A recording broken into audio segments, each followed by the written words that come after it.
যারা নবীরে নূর আর মাটি নিয়ে কিলে বাজাও তাদের জন্য টাটকা জবাব হলো আমার নবী বান্দা।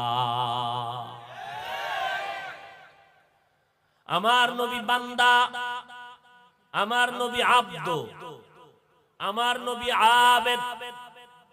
আল্লাহর স্থায়ী সিদ্ধান্ত, মাটির সৃষ্টি শ্রেষ্ঠ মানুষ, নূরের সৃষ্টি শ্রেষ্ঠ না, আগুনের সৃষ্টি শ্রেষ্ঠ না।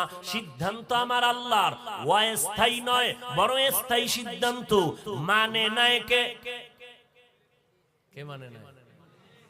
ইবলিস। এই ইবলিস মানলি না কেন? গায়ের জোরে? কয় না না আল্লাহ গায়ের জোরে না তো, যুক্তির ব্যানারে। কি যুক্তি? কেনা যুক্তিটাও ফালায়া দেওয়ার মতো না। খালাকতানি মিন নারিন ওয়া খালাকতাহু মিন তিন। আল্লাহ আমারে বানাইছেন আগুন দ্বারা, আদমরে মাটির দ্বারা। আগুনের গতি উপরে, মাটির গতি নিচে। তা তো যুক্তিও ঠিক আছে যে আমি নত হব কেন, আদম আমারে সিজদা করবে। যুক্তিটা একেবারে ফালাইয়া দেওয়ার মতো না। কিন্তু আল্লাহ তো রাগ হয়ে গেলেন, আরে ইবলিস যুক্তি দিবি ঠিক আছে, তবে আমার সামনে কেন? লেখাপড়া করছো, শুদ্ধ ভাষা ছাড়া কথা নাই।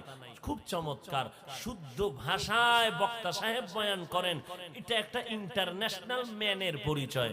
কিন্তু সেই মাস্তানি কইরা যদি মায়ের সাথেও শুরু করে শুদ্ধ ভাষায় কথা কর, আর জায়গা পাইলি না। গ্রামে মা থাকে, মায়ের সাথে গিয়া যে শুদ্ধ বুঝে না, এর সাথে শুদ্ধ কথায় কথা বলে। আম্মা জান খেয়েছেন, ঘুমিয়েছেন শুদ্ধ ভাষায়। কোরআন বলে যেই মা যেই ভাষা বুঝে ওই ভাষায় কথা বলার নাম আদব, এর থেকে ভিন্ন ভাষায় কথা বলার নাম চূড়ান্ত বেয়াদবি।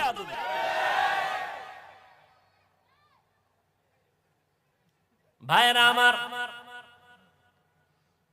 যুক্তি দিয়েছো,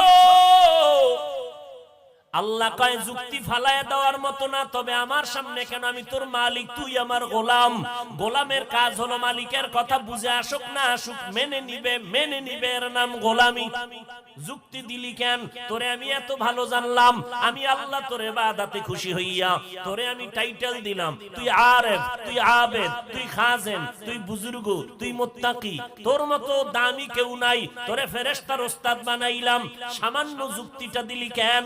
আমি মানতে পারি না, তোকে আজকে বের করে দিলাম। ফাখরুজ, বের হয়ে যা।